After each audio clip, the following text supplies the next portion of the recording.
So you're finally ready to buy that first house. Now the big question is, do you want that new, smells like fresh paint home? Or do you want a home with more charm and character and maybe a free colony of squirrels living in the attic? Let's figure out which one won't wreck your budget or your sanity. Hello, I'm Brian. I'm a realtor in Indianapolis and I specialize in working with first-time homebuyers just like you. And if that's not you, feel free to share this with someone who is in the market for a first-time home somewhere in the Indianapolis area. Oftentimes, when talking to first-time homebuyers, they're not exactly sure what they want. I actually find many first-time homebuyers think that a brand new construction home is just out of their reach. And to be honest, that's not always the case. In this video, I'm going to break down the pros and cons of new construction and the pros and cons of buying an existing home. We're going to start with new construction. Maybe the biggest pro of new construction is that everything is brand new. You're not buying a house that anyone has ever lived in. Everything, flooring, countertops, roofing, all of it, brand new.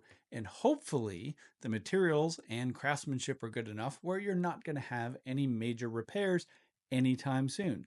That's a huge perk of buying a new construction home, is just the peace of mind in knowing that everything in that house is brand new and hopefully in tip-top condition.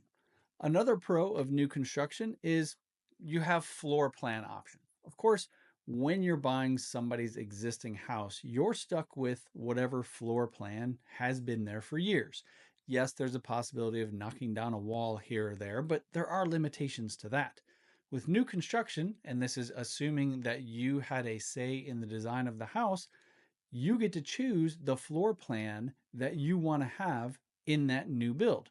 That's a very nice benefit because it really makes the house yours. You feel like you have maybe more ownership in it because you're the one who chose the design or some of the design elements in that house.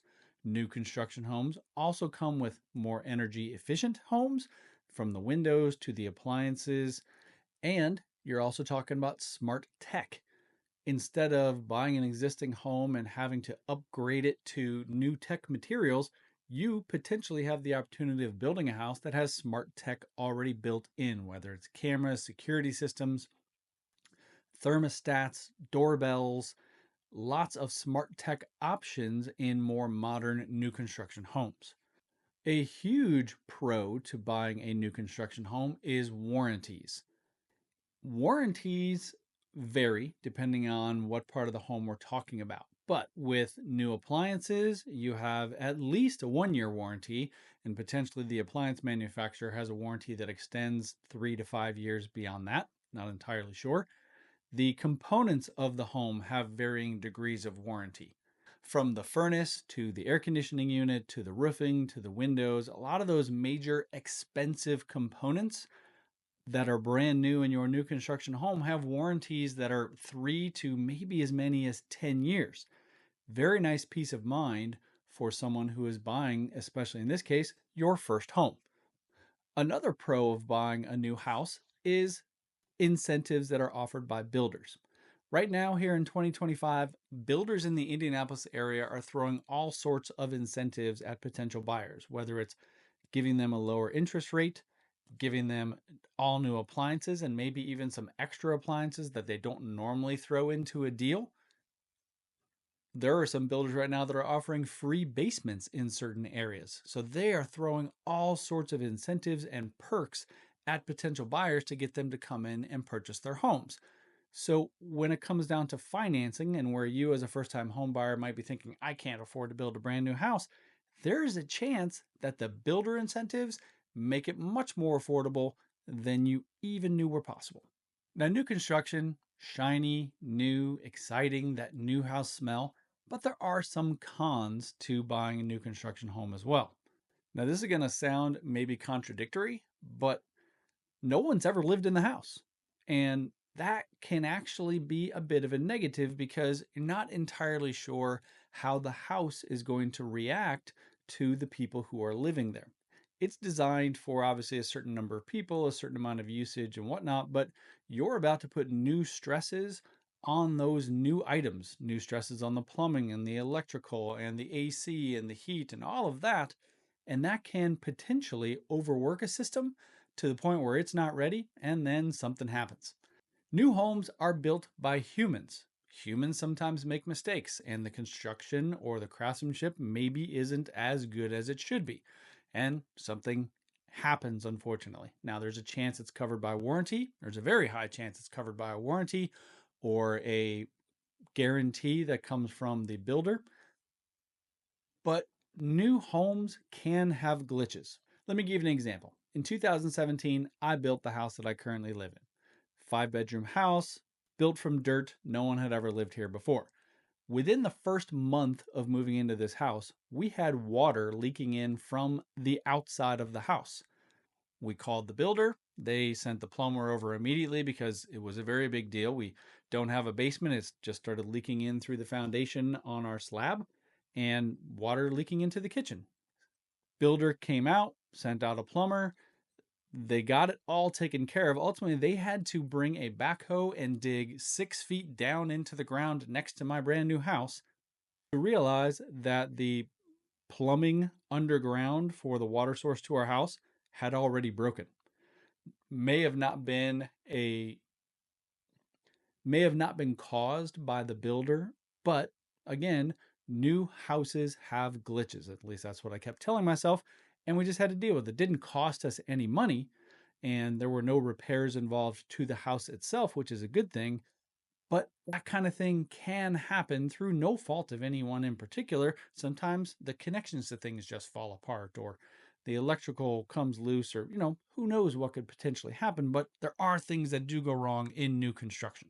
Another potential con to buying a new construction home is cost of the home itself when all is said and done. A lot of times, especially if you're building from dirt, meaning there's just an empty lot, there are costs involved that's outside the scope of just the house. You might have a premium lot. Maybe it backs up to water. Maybe it's a larger size lot. Maybe it's in a cul-de-sac. Maybe it's in a super great part of a brand new neighborhood as opposed to one that might get a little more traffic.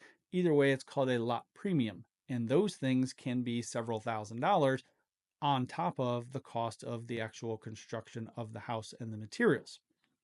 Along with that, if you are choosing what goes in the house, from the light fixtures to the flooring to the paint color to room size, height of your ceilings, there are lots of extra costs that are involved outside of their standard fixtures that they put into a house, that slowly over time, as you're sitting there detailing all the things you want in your brand new house, now you're talking thousands of dollars more than the standard price because you have upgraded some of the items in the house that have just jacked up your final price. Another potential con to new construction is timeline. If you need something to move into soon, there are builders, I'll say D.R. Horton in particular, Arbor Homes is another one, where they have homes that are already under construction or already completed that they don't have a buyer for. Potentially they built a home and a buyer backed out, and so now they just need to finish it off. Or in the case of some builders, they build, it's called a spec home or a pre-designed home with lots of things in it that a lot of people like: quartz countertops, nice flooring, 9-foot ceilings, things like that.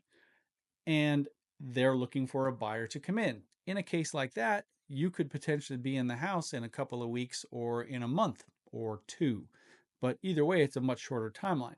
If you want to build a house from scratch where it's just a dirt lot, you're talking very likely anywhere from 5 to maybe 12 months, depending on how many homes they're trying to build in that particular edition.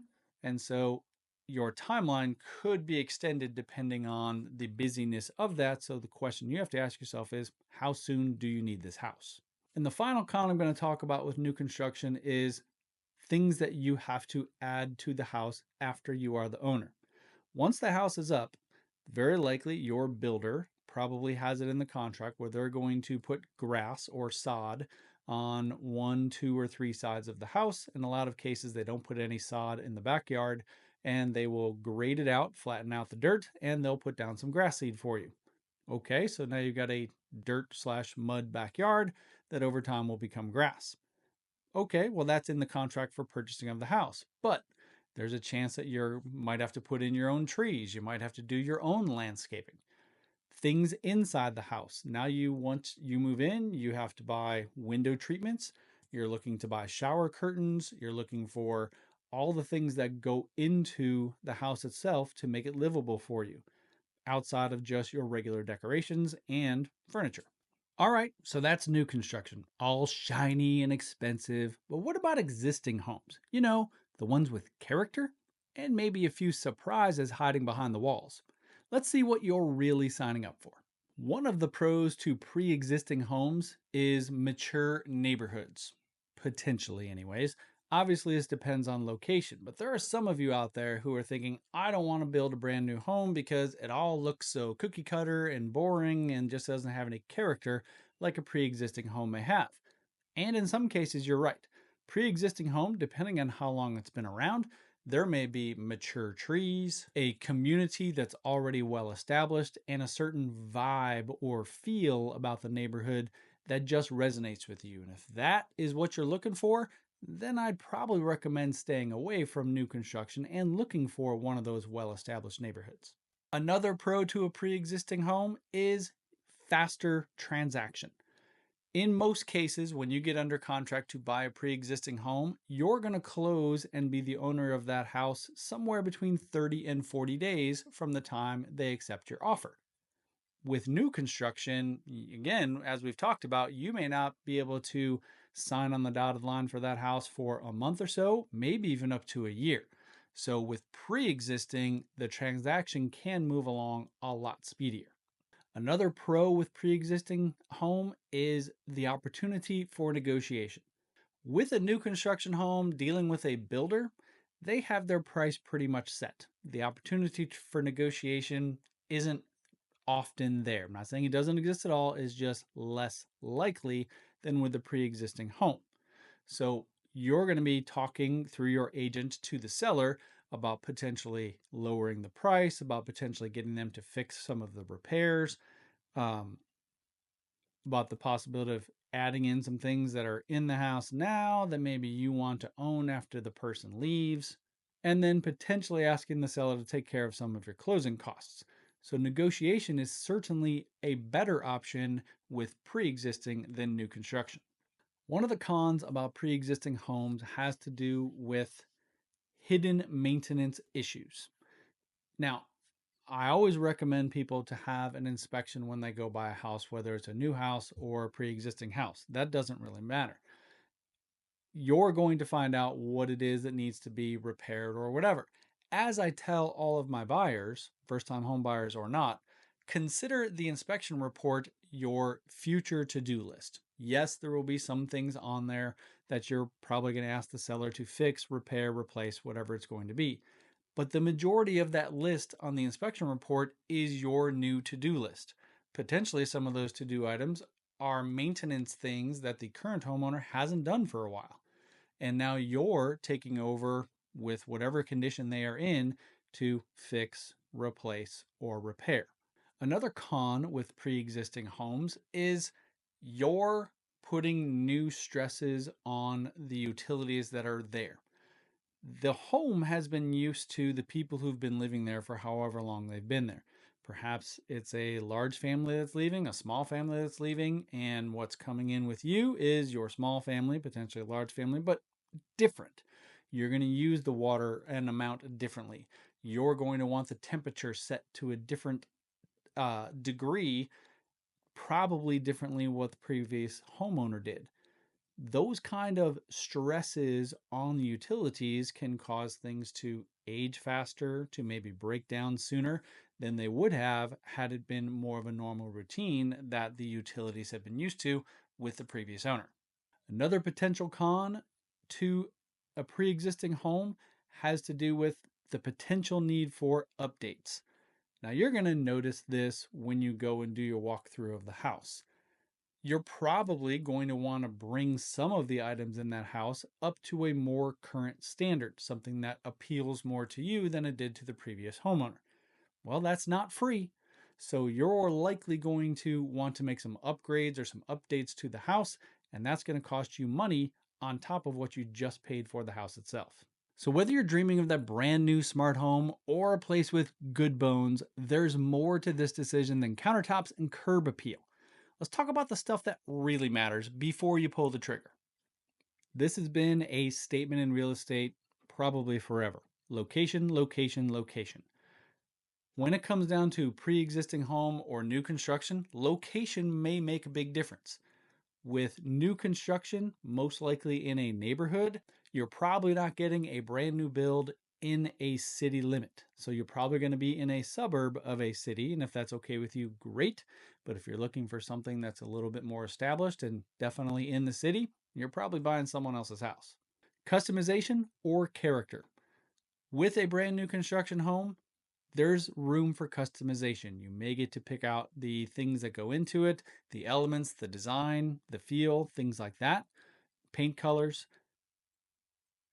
If you're buying a pre existing home, well, you're stuck with the design that the house already has to it. Yes, you can go in and you can change the paint, you can change the flooring, you might even be able to knock down some walls here or there, but you're stuck with the bones of the house as it is and going to have to work around that. So, how important is customization to you? A big thing to consider is resale value. With a new construction home, resale, at least in the first few years, isn't all that great because everybody in that neighborhood is brand new. So, the value over just the first few years of that home is potentially going to go down a little bit, but if it goes up, it's not going to go up drastically. As opposed to a pre existing home, homes around it are selling, people are making updates to the house, they're upgrading things like that, and the value of those homes tends to go up faster because they're more established over time. Whether you're buying a new construction home or a pre existing home, I highly recommend that you get an inspection. Yes, even on a new construction house, because like I said before, those are built by humans. Humans make mistakes and sometimes they overlook or don't do things correctly. So you should still get an inspection. So whether you're doing pre existing or new construction, your upfront costs are kind of the same. You should be paying for an inspection, and there's likely going to be an appraisal if you're getting a loan, which is going to come in and get the value of the house, whether it's new or old. And one other item to consider is an HOA. Now, I hear a lot from buyers that they don't want to live in a neighborhood with an HOA, even though I don't think the majority of HOAs are a bad thing, but that's my personal opinion. Many, I would say most, but I won't say all, new construction neighborhoods have an HOA. That's just kind of the standard way that neighborhoods are built nowadays. They start with an HOA so that everybody comes in and things look the same, and there's just sort of a standard they want to establish from the beginning. Older neighborhoods, well, there's a chance they don't have an HOA depending on how old the neighborhood is. Depending on where they are located, the closer you get to the city, I think the more likely you find an HOA. The farther you get out into the rural area, more likely you don't have an HOA. So if HOA is something that's important to you, then you probably want to stay away from new construction. At the end of the day, there's no one size fits all answer. Whether you go new or existing, it's about what fits you best and maybe what won't break the bank. If you're buying your first place in Indy and you want someone to help you figure it out without talking down to you, let's connect. My info is down in the show notes. No pressure, just honest advice. Thanks for watching.